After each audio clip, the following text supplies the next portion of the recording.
नमस्कार दोस्तों, स्वागत है आपका एक बार फिर हमारे इस सृजन एकेडमी के YouTube चैनल पर। और मैं रोहित कुमार बिश्नोई राजस्थान इतिहास इस विषय को लेकर एक बार फिर आपका स्वागत करता हूं। राजस्थान इतिहास जैसा कि हम पढ़ रहे थे, तो राजस्थान के इतिहास के जो पुरातात्विक स्रोत है जिनको जानने के लिए जो सामग्रियां हैं, उनमें हमारा पहला बिंदु था सभ्यता स्थल या उत्खनन सामग्री। ठीक है दोस्तों, वो हमने चार पार्टीशन में चार भागों में लेकर हमने उनको पढ़ा था। पहला पढ़ा था हमने कालीबंगा और उसके आसपास के क्षेत्र को समझ के जो वर्गीकरण किया है उस हिसाब से। दूसरा हमने आहड़ उदयपुर, तीसरा गणेश्वर सीकर और उसके आसपास का, और चौथा रीजन हमने बेराट जयपुर और उसके आसपास के क्षेत्र। इस तरह हमने चार लेक्चर्स में चार सभ्यताओं, इन चारों सभ्यताओं और इनके आसपास की जो भी सभ्यताएं हैं, तो पूरे राजस्थान की जो महत्वपूर्ण सभ्यताएं उनको कवर किया था। ठीक है दोस्तों, उसके बाद आया था दूसरा बिंदु अभिलेख। अभिलेखों के ये चौथा अभिलेखों का आज चौथा है ये पीरियड, चौथा लेक्चर है। तो अभिलेखों का जो इससे पहले के तीन लेक्चर थे उसमें हमने राजस्थान के जो कुल अभिलेख मिले हैं, राजस्थान पूरे राजस्थान से जो प्राप्त सबसे ज़्यादा अभिलेख हैं, सबसे ज़्यादा कहाँ से मिले हैं? मेवाड़ से। तो मैंने जो स्टार्टिंग के तीन लेक्चर लिए हैं वो मेवाड़ से प्राप्त अभिलेखों के लिए हैं। पहला जो था लेक्चर उसमें चित्तौड़गढ़ से प्राप्त अभिलेख बताए हैं, दूसरे में उदयपुर से प्राप्त और तीसरे में भीलवाड़ा और राजसमंद से प्राप्त। ये मैंने यहाँ लिख रखा है। पहले में मेवाड़ क्षेत्र से जो प्राप्त हुए थे उन अभिलेखों का हमने अध्ययन कर लिया है। आज हम पढ़ेंगे अरावली क्षेत्र और हाड़ौती क्षेत्र से, है ना। और इसके आगे का जो लेक्चर होगा उसमें हम पढ़ेंगे ढूंढाड़ और मारवाड़ का। तो देखो, मेवाड़ और अरावली अलग अलग नहीं है, ऐसा कंफ्यूज नहीं होना है। हमने ये बाइफर्केशन, ये क्लासिफिकेशन अपने सरलता के लिए किया है, हम समझ सकें इसलिए मैंने किया है। आप भी और भी सरलतम तरीके से जिस तरह करें वैसे कर सकते हैं। मेवाड़ अरावली की सीरीज में ही हैं, तो आप ऐसे कंफ्यूज नहीं हो कि मेवाड़ अलग और अरावली अलग कैसे हैं। अरावली मेवाड़ का ही, अरावली मेवाड़ जो है वो अरावली का ही हिस्सा है, लेकिन हमने हमारे सभ्यता स्थलों को, हमारी अभिलेख जहाँ से मिले हैं उन स्थानों को, उनके प्राप्त होने वाले स्थानों के आधार पर कुछ क्लासिफिकेशन सरलीकृत करने के लिए किया है, हम समझ सकें इसलिए। तो जो अरावली क्षेत्र है उसमें हम देखो पाली और सिरोही, है ना, पाली और सिरोही, और एक और इसमें आता है डूंगरपुर। आता नहीं है, पाली सिरोही के पास नहीं है डूंगरपुर, दक्षिणी राजस्थान। एक तरह से आप ये समझिए कि ये तीनों जो हो गए ये दक्षिणी राजस्थान के हिस्से हो गए, है ना। एक बार और एक तरह का और क्लासिफिकेशन है ये। इधर का जो तीनों क्षेत्र है वो दक्षिणी राजस्थान है, इधर का उत्तरी राजस्थान है। तो जो मेवाड़ में पढ़ लिए उनके अलावा जहाँ से कई अभिलेख मिले हैं, जैसे डूंगरपुर से नौलखा डूंगरी का एक छोटा सा मिला है, नौलखा बावड़ी वाला। तो नौलखा बावड़ी वाला जो मिला है वो डूंगरपुर से है, और पाली और सिरोही से जो मिले हैं वो सब हमने अरावली में हमने अपने सरल करने के हिसाब से लिखे हैं। ठीक है। एक हाड़ौती में कोटा से जो दो अभिलेख मिले हैं उनके सिर्फ नाम और जगह का नाम आता है, तो वो हम यहाँ पढ़ेंगे। इसके बाद हम पढ़ेंगे ढूंढाड़ क्षेत्र में, जिसमें जयपुर और अजमेर के। फिर आप यहाँ कंफ्यूज मत होना, उदयपुर चित्तौड़ भीलवाड़ा से जब हम जयपुर के लिए निकलते हैं तो अजमेर और जयपुर रास्ते में आता है। जयपुर के लिए निकलते हैं तो अजमेर रास्ते में आएगा। तो मैंने अजमेर को जयपुर में जोड़ लिया है। बाकी अजमेर की कौन से क्षेत्र में आता है? मेरवाड़ा क्षेत्र में। पहले से ही यूनियन टेरिटरी रहा है वो अंग्रेजों का, हम सब जानते हैं, है ना। तो अजमेर को मैंने ऐसे ही ढूंढाड़ क्षेत्र में लिया है अध्ययन के लिए। बड़ली का शिलालेख यहाँ का मिलेगा इसलिए। और बाकी ढूंढाड़ में जो जयपुर है वहाँ तो बेराट का मिला ही है, आमेर का शिलालेख है ही, तो उनका अध्ययन हम करेंगे।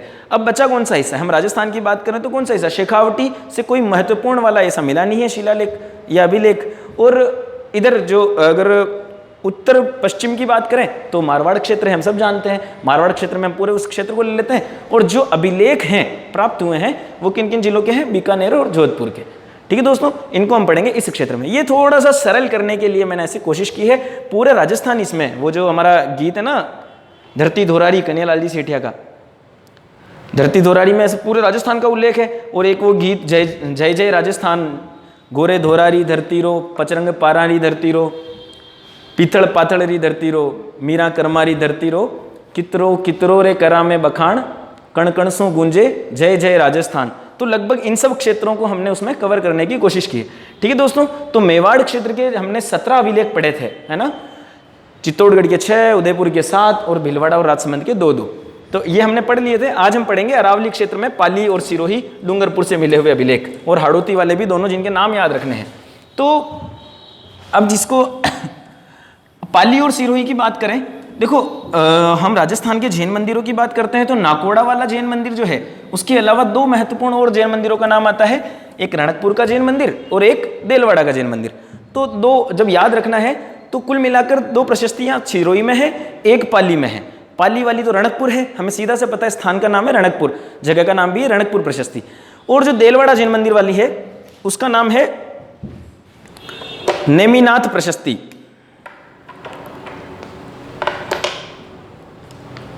नेमिनाथ प्रशस्ति।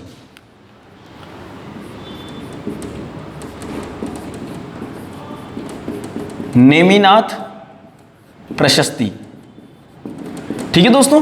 तो नेमिनाथ प्रशस्ति जो है वो कहां है? अभी मैंने बताया देलवाड़ा के जैन मंदिरों में है। तो देलवाड़ा, एक्चुअली देलवाड़ा का जैन मंदिर एक नहीं है, मंदिरों की सीरीज है, खूब सारे मंदिर है वहां, जैन मंदिर है खूब सारे। उन मंदिरों में एक मंदिर है नेमिनाथ मंदिर। देलवाड़ा के जैन मंदिर अबू सिरोही, ठीक है दोस्तों। माउंट आबू जहां है उसी के नीचे वाले क्षेत्र में है आबू, और वहीं आबू देलवाड़ा के जैन मंदिर है वो माउंट आबू में ही है। तो आबू सिरोही ये कहाँ है? नेमिनाथ प्रशस्ति वहां जो है नेमिनाथ मंदिर है वहां है। इसके अन्य नाम नेमिनाथ मंदिर है, वहीं नेमिनाथ प्रशस्ति है। इसी मंदिर और इसी प्रशस्ति के जो अन्य नाम है वो है, जैसे मतलब नेमिनाथ मंदिर है तो वहां जो प्रशस्ति मिली है उसी का नाम नेमिनाथ प्रशस्ति है। इसी तरह अन्य नामों में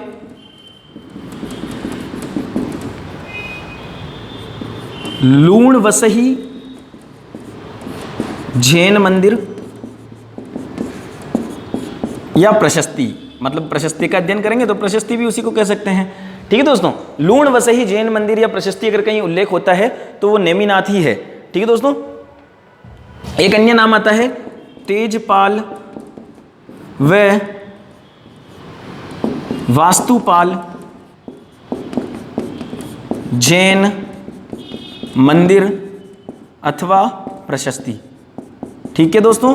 तो ये 3 नाम हो गए, 1, 2 और 3, नेमिनाथ, लूण वसही और तेजपाल व वास्तुपाल जैन मंदिर प्रशस्ति। ये जो प्रशस्ति है इसकी भाषा कौन सी है? इसकी भाषा है संस्कृत। और संस्कृत कौन सी भाषा में आती है, कौन सी लिपि में लिखी जाती है? ब्राह्मी लिपि में, हम सबको पता है। और जहाँ कहीं संस्कृत भाषा लिखी हुई नहीं आएगी वहाँ ब्राह्मी लिपि लिखा हुआ आ जाएगा, तो इसमें ज़्यादा कंफ्यूज नहीं होना है। इसके वास्तुकार और प्रशस्तिकार, मतलब इस मंदिर के वास्तुकार कौन है? सोमेश्वर। सोमेश्वर और प्रशस्तिकार है चंडेश्वर, ठीक है दोस्तों। ये थोड़ा सा हमें याद रखने की जरूरत है, ये चीजें हम याद रख सकते हैं। वास्तुकार और प्रशस्तिकार कौन कौन है? सोमेश्वर और चंडेश्वर, ठीक है।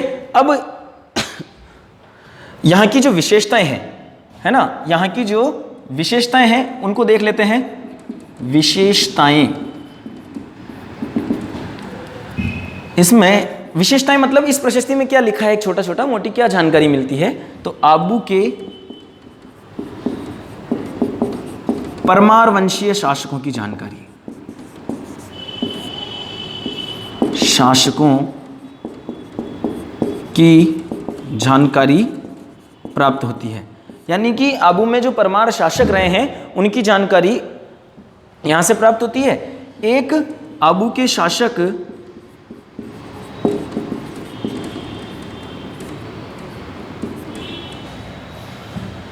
के शासक धारावर्ष का उल्लेख मिलता है, उल्लेख मिलता है, ठीक है दोस्तों। तो ये हो गई हमारी नेमिनाथ प्रशस्ति। एक बार फिर देख लीजिए, बिल्कुल सिंपल है। नेमिनाथ देलवाड़ा के जैन मंदिरों में है और उसी का अन्य नाम लूण वसही जैन मंदिर है, तेजपाल वास्तुपाल जैन मंदिर है और भाषा संस्कृत में है। चूंकि जैन है तो अधिकतर ब्राह्मी लिपि में मिलेंगे आपको। जब जैन धर्म की स्थापना हुई तब प्राकृत भाषा में मिलेंगे, बाकी अधिकतर हमारे यहाँ जो अभिलेख मिलेंगे वो सब संस्कृत भाषा के हैं। वास्तुकार सोमेश्वर और चंडेश्वर है। विशेषताएं क्या है? आबू में जो परमारवंशीय शासक है उनकी जानकारियां हैं और एक धारावर्ष नाम का था उसका उल्लेख है, ठीक है दोस्तों। ये हो गया सिरोही का पहला, ठीक है। अब हम पढ़ेंगे सिरोही का जो दूसरा अभिलेख मिला है, ठीक है, उसका नाम है अचलेश्वर शिलालेख।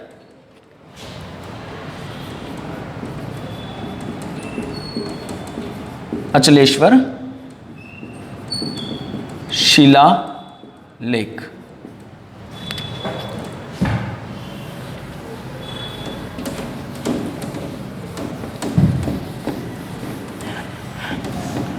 अचलेश्वर शिलालेख कहाँ है? ये भी है माउंट आबू में। अचलेश्वर माउंट आबू नहीं, सॉरी, आबू पे ही है, सिरोही में ही। आबू पर्वत कहो या आबू पर्वत नहीं भी कहें तो सिरोही में, अरावली सीरीज में ही ये, सिरोही में ही, अरावली सीरीज में ही ये अचलेश्वर एक, आपको ध्यान हो तो हम जब राजस्थान की ऊंची चोटियां पढ़ेंगे तो उनमें एक अचलेश्वर आती है, तो वहीं ये एक शिलालेख मिला है, इसका नाम है अचलेश्वर शिलालेख। 1285 ईस्वी का है ये, इसका जो समय है ये 1285 ईस्वी में लिखा गया है, ऐसा पता चला है। 1285 ईस्वी में लिखा गया है। और एक मठ है जो है वहां पर, मठ मतलब बौद्ध मठ है, एक बौद्ध मठ की दीवार पर प्राप्त हुआ है।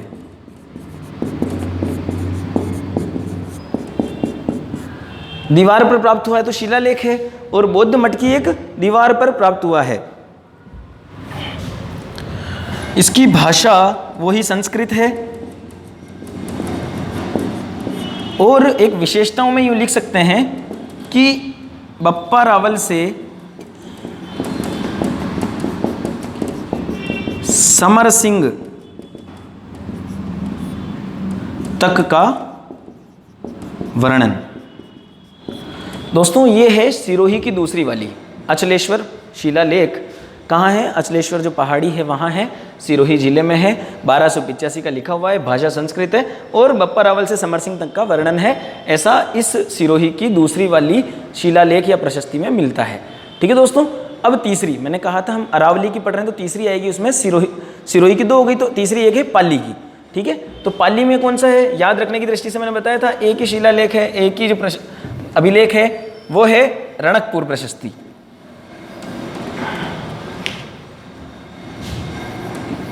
रणकपुर प्रशस्ति। ठीक है दोस्तों, रणकपुर प्रशस्ति, इसकी स्थिति देखते हैं। कुछ नहीं लिखना है, रणकपुर जो जैन मंदिर है वहीं इसकी स्थिति भी है, तो रणकपुर जैन मंदिर।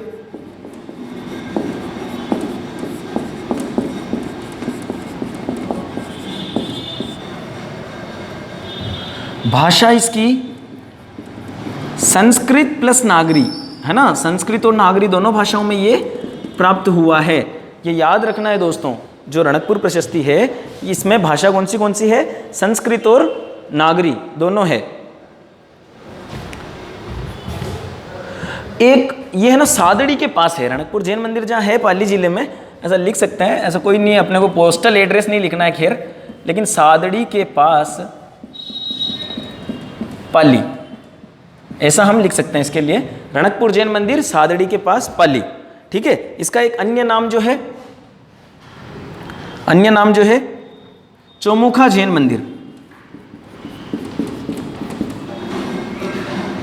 अन्य नाम जो है वो है चौमुखा जैन मंदिर। ठीक है दोस्तों, ये चौमुखा जैन मंदिर जो है रणकपुर प्रशस्ति या रणकपुर जो मंदिर है उसी का नाम है, तो इस मंदिर इस प्रशस्ति को चौमुखा जैन प्रशस्ति भी कह सकते हैं, रणकपुर मंदिर का ही नाम है। वास्तुकला के हिसाब से ये बहुत महत्वपूर्ण है, ये हम जब मंदिर पढ़ेंगे तब उसमें भी आएगा। इस मंदिर के जो रचनाकार है, रचनाकार या वास्तुकार कौन है? धरणक शाह। हम सब जब मंदिर पढ़ेंगे तब भी आएगा, और इंपॉर्टेंट है, धरणक शाह है। धरणक शाह है ना, धरणक शाह जो है वो इस मंदिर के, और इस प्रशस्ति भी उसी समय लिखा ही है, तो उसके रचनाकार या वास्तुकार है 1439 ईस्वी, है ना। 1439 ईस्वी में इस मंदिर का निर्माण करवाया गया था, और ऐसा धरणक शाह ने करवाया था। ठीक है, प्रशस्तिकार जो है वो है देपाक।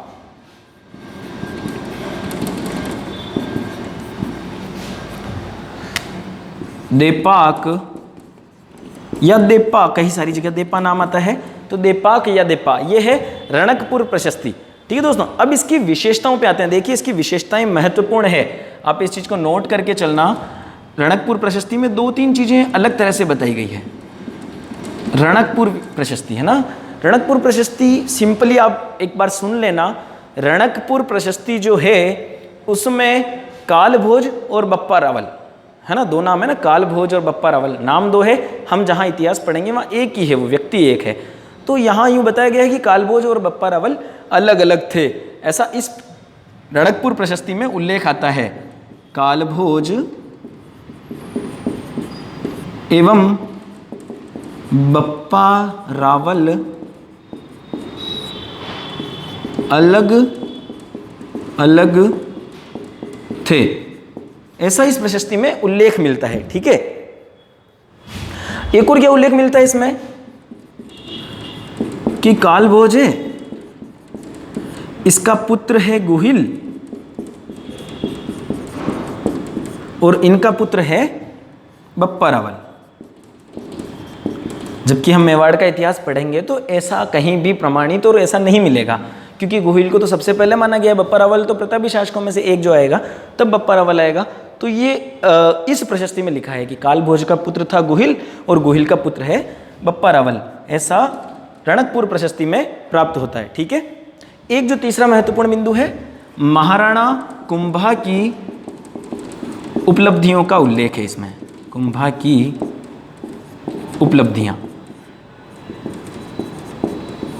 उपलब्धियों का उल्लेख। ठीक है दोस्तों, ये हो गई हमारी रणकपुर प्रशस्ति। देखो बहुत सिंपल है।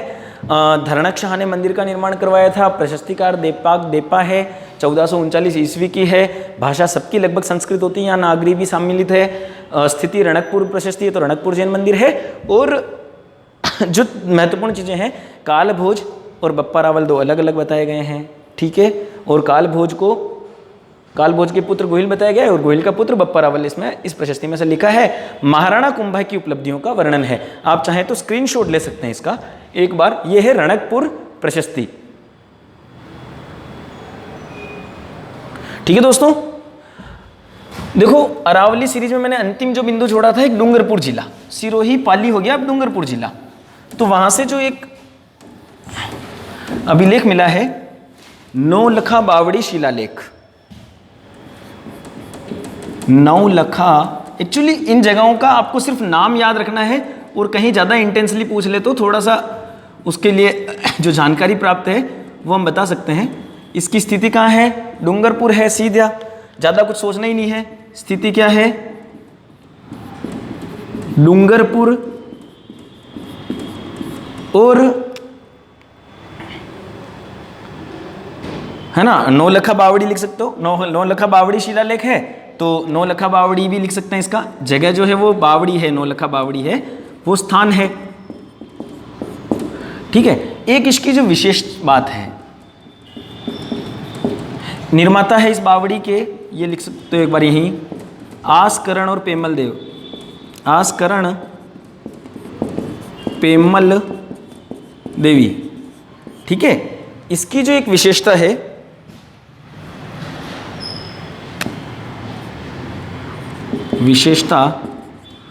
उस विशेषता में एक ये है कि जो वागड़ का चौहान वंश है,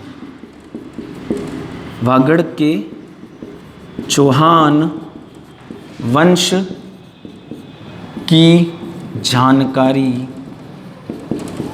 मिलती है। ठीक है दोस्तों, ये इतना सा है नौलखा बावड़ी का इंपॉर्टेंट। नौलखा बावड़ी कहाँ है, नौलखा बावड़ी डूंगरपुर में है। प्रशस्ति शिलालेख कहाँ मिला है, नौलखा बावड़ी डूंगरपुर से। और निर्माता है इसके आसकरण पेमल देवी और विशेषता वागड़ के चौहान वंश की जानकारी मिलती है। ठीक है दोस्तों, तो ये हो गया हमारा डूंगरपुर से संबंधित। वागड़ के चौहान वंश की जानकारी इसलिए बताना जरूरी है क्योंकि इससे पहले एक हमने पढ़ा था जो सांभर या अजमेर के जो चौहान है उनकी जानकारी किस शिलालेख में मिली है बताइए। भीलवाड़ा जब पढ़ा था तो बिजोलिया का जो शिलालेख था, बिजोलिया शिलालेख पढ़ा था ना अपन ने, तो उसमें ये जानकारी वहाँ के चौहानों की थी और वागड़ के जो चौहान है उनकी जानकारी मिली है नौलखा बावड़ी शिलालेख डूंगरपुर में। ठीक है, आप स्क्रीनशॉट लेना चाहे तो ले सकते हैं। अब हम इसके बाद हाड़ौती क्षेत्र आएंगे, मतलब अरावली क्षेत्र पढ़ लिया है, तो अरावली क्षेत्र में सिरोही के 2, पाली का 1 और डूंगरपुर का 1। और अब हम हाड़ौती में कोटा के 2 जो छोटे छोटे से स्तंभलेख शिलालेख मिले, अभिलेख मिले हैं, उनका सिर्फ स्थान का नाम पता होना चाहिए। ऐसा आ जाता है कि ये कहाँ प्राप्त है, तो हमें उस स्थान का नाम याद रहे, वो हम पढ़ लेते हैं। इसी बोर्ड पे पढ़ा देता हूँ मैं, बड़वा का स्तंभलेख। चलो आगे हटा देता हूँ उसको, बड़वा स्तंभलेख।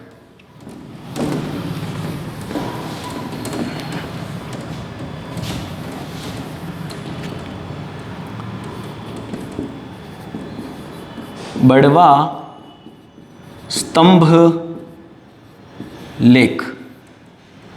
ठीक है दोस्तों, ये कहाँ है, इसकी स्थिति लिखें। बड़वा गांव और स्थान मैंने अभी बताया को हाड़ौती वाला क्षेत्र से पढ़ेंगे तो कोटा। ठीक है दोस्तों, कहाँ है, बड़वा गांव कोटा में है। और कितना पुराना है ये, 20वीं शताब्दी का है। ये 20वीं शताब्दी का है, 20वीं शताब्दी का नहीं है, 3री शताब्दी का है। 20वीं शताब्दी तो अभी निकली है, 3री शताब्दी का है। 3री शताब्दी का शिलालेख है। ठीक है दोस्तों, तो ये है कोटा। एक तरह से याद रखना, केवल बड़वा स्तंभलेख कहां से प्राप्त है, कौन से जिले में मिला है, तो कोटा से मिला है। ठीक है, अगला है कणसवा। कणसवा शिलालेख।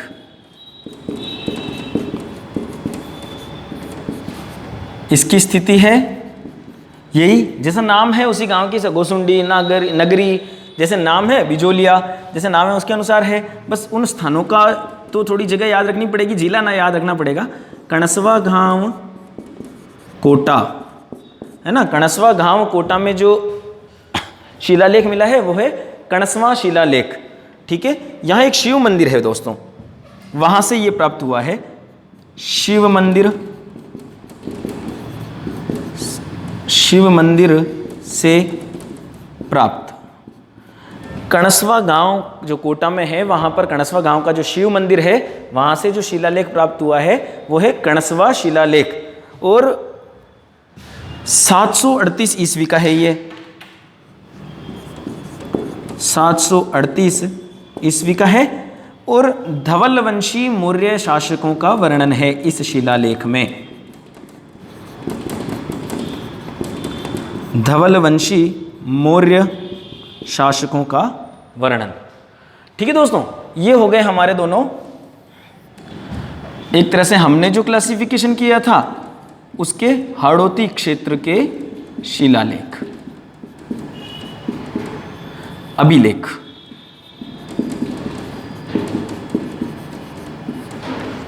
तो ये हाड़ौती क्षेत्र के अभिलेख हैं। देखो दोस्तों, हमने सबसे अधिक जो प्राप्त हुए हैं मेवाड़ से हुए हैं। अगर रणकपुर या जो देलवाड़ा की जैन मंदिर है वहाँ भी कहीं से भी जो भी प्राप्त हुए हैं, कहीं ना कहीं मेवाड़ में जो राजवंश रहा है वो मेवाड़ से संबंधित वहाँ जानकारियाँ मिलती है। लेकिन हमने जो क्लासिफिकेशन किया है वो केवल अभी जो प्रशासनिक दृष्टि से पुराने मेवाड़ राज्य में आते थे उनको मेवाड़ राज्य में रख दिया। अरावली में हमने पाली, सिरोही और डूंगरपुर को लिया। पाली और सिरोही का नाम लेते ही 2 जैन मंदिर तो अपने आप आ जाएंगे, सिरोही में देलवाड़ा और पाली में रणकपुर। ठीक है, रणकपुर वाले देपाक ने प्रशस्तिकार है, धरणक शाह ने बनवाया है। ठीक है, और उसके बाद डूंगरपुर में नौलखा बावड़ी जो है, वहां से जो शिलालेख मिला है बावड़ी से, उसका उल्लेख है। और सिरोही का दूसरा कौन सा है, अचलेश्वर।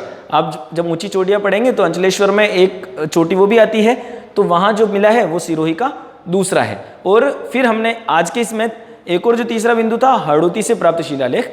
तो हाड़ौती जो शिलालेख प्राप्त हुए हैं उनको हमने यहाँ पढ़ा है।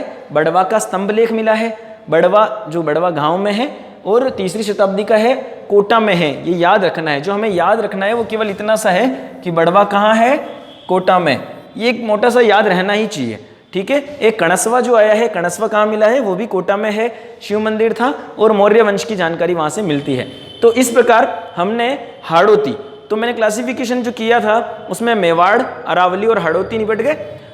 एक्चुअली मेवाड़ को इतना पढ़ना था, मेवाड़ के हमने अकेले के 3 पार्टीशन करके पढ़े और बाकी के सब जो ये थे दोस्तों, बाकी के जितने भी हमने क्लासिफिकेशन किए हैं उसके उनको हमने 2-2 को एक में पढ़ना पड़ रहा है। तो इसका एकमात्र कारण ये है कि जो महत्वपूर्ण अभिलेख है जो प्राप्त है या जो हमारे कोर्स के अंदर आते हैं स्पेशली, उनको उनकी जो जानकारी हमें जितनी प्राप्त है उनको क्लासिफाइड किया है हमने। तो उनमें जोधपुर बीकानेर का थोड़ा सा बड़ा सा पॉइंट है और उसके साथ हम जयपुर पढ़ लेंगे। जयपुर में केवल बेराठ, आमेर और एक छोटा सा दूसरा है, तो हम इनको पढ़ लेंगे। अजमेर में बड़ली का शिलालेख मिला है जो अपने राजस्थान का सबसे प्राचीन शिलालेख माना जाता है, तो उसको पढ़ेंगे अपन जयपुर वाले में। तो दोस्तों ये है पूरा हाड़ौती का। इससे पहले हमने अरावली में पढ़ लिए हैं, तो कुल मिला के कितने पढ़े हैं? 17 हमने मेवाड़ के पढ़े हैं, चित्तौड़गढ़ के 6, उदयपुर के 7, भीलवाड़ा के 2, राजसमंद के 2, वो 17 हो गए थे। 2 पढ़े हमने सिरोही के 19, एक पढ़ा पाली का 20, एक पढ़ा डूंगरपुर का 21 और 2 पढ़े कोटा के 23। तो अभी तक हमने कुल मिलाकर कितने अभिलेखों का अध्ययन किया है, कितने अभिलेखों के लिए जानकारी प्राप्त की है? पिछले 3 और 1 4 लेक्चर्स में कुल मिलाकर 23 अभिलेख हमें कुल अभी तक 23 अभिलेख या अभिलेखों के अंदर ही आता है शिलालेख, प्रशस्ति, स्तंभलेख, गुहालेख। तो 23 अभिलेख हमने अभी तक पढ़े हैं और उसमें मेवाड़ और हाड़ौती लगभग पूरा कवर हो गया है ना। अब तो केवल मेवाड़ और हाड़ौती पूरा हो गया है, अर्थात मैंने एक बीच में लाइन खींच के बताया था दक्षिणी राजस्थान से जो अभिलेख प्राप्त हुए हैं वो महत्वपूर्ण अभिलेख है 23। ये याद रखना है ना, मतलब जब भी नाम आ जाए दक्षिणी राजस्थान से, हमारे सीधा प्रश्न ऐसा नहीं आता है, लेकिन हमें हमारे सरलता के हिसाब से याद रखना है दक्षिणी राजस्थान में कितने अभिलेख मिले हैं 23, और उत्तरी राजस्थान के वो जो जयपुर और जोधपुर, मतलब उत्तरी राजस्थान मतलब अरावली की एक तरह से ऊपर की तरफ से, तो उन सब अभिलेखों का अध्ययन भी हम अगले वाले लेक्चर्स में करेंगे। और देखो दोस्तों, मैंने जितनी कोशिश की है इसको बहुत सरलतम करने का प्रयास किया है। आप सब चाहें इनको और सरल करने का कोई विधि अपना सकते हैं, लेकिन कोशिश करें याद रखें इन सब को, थोड़ा सा व्यवहारिक होकर पढ़ेंगे। हम इतिहास क्यों पढ़ते हैं मैंने पहले लेक्चर में भी कहा था, और हम रोज कुछ ना कुछ पढ़ें। ये मन में भवानी प्रसाद मिश्र जी की जो लाइन है कि कुछ लिखकर सो कुछ पढ़कर सो, कुछ लिखकर सो कुछ पढ़कर सो, जिस जगह तू जगह सवेरे उस जगह से बढ़कर सो। तो दोस्तों देखो इतनी सारी परीक्षाएं आ रही है, अभी कल जो नोटिफिकेशन आया है उसमें ग्राम सेवक की भी आ सकती है वैकेंसी। अभी पटवारी वाली हमने फॉर्म भर रखे हैं सबने, और कांस्टेबल वालों के फॉर्म भरे हुए हैं। RS 2018 का मेंस के लिए आने वाला है, कल कोर्ट ने क्लियर कर दी है। RPSC ने कोर्ट में गुहार लगा दी है वापस उसके लिए, तो वो भी क्लियर होगी। तो देखिए दोस्तों, हमें पढ़ना है। लॉकडाउन का जो भी अनलॉक 1.0 है, तो इसमें भी जो हमारी सरकार का हमसे आग्रह है कि हम बहुत आवश्यक हो तो ही घर से बाहर निकलें। तो फिर उस समय में हम कम से कम हमने अपने घर में बैठ के हम इन सब चीज़ों को थोड़ा व्यवहारिक होकर पढ़ें, है ना। एक अच्छा शिक्षक जो होता है वो यही होता है कि भाई वो उस सब्जेक्ट में इंटरेस्ट पैदा करे। तो ऐसी कोशिश हम सब करें कि ये जो अभिलेख है जितने भी, इसी तरह क्लासिफाइड करके हम उनका अच्छे से अध्ययन करें। ठीक है दोस्तों, तो आज का हमारा लेक्चर जो हमारा मेवाड़, एक तरह से दक्षिणी राजस्थान में हमने 3 पार्ट किए थे, मेवाड़, अरावली और हाड़ौती, उन तीनों को कंप्लीट करता है। अब हम उत्तरी राजस्थान के 2 क्षेत्र पढ़ेंगे, ढूंढाड़ जिसमें मेरवाड़ा आ जाएगा और मारवाड़ क्षेत्र, उसमें जो प्राप्त अभिलेख होंगे उनका अध्ययन करेंगे। ठीक है दोस्तों, ये सब आपको मेरा इसे पढ़ाने का तरीका कैसा लगा, पसंद आया हो तो लाइक करें और हमारे इस चैनल को अधिकतम सब्सक्राइब करें ताकि हम ये सुविधा आप तक पहुँचा सकें। धन्यवाद।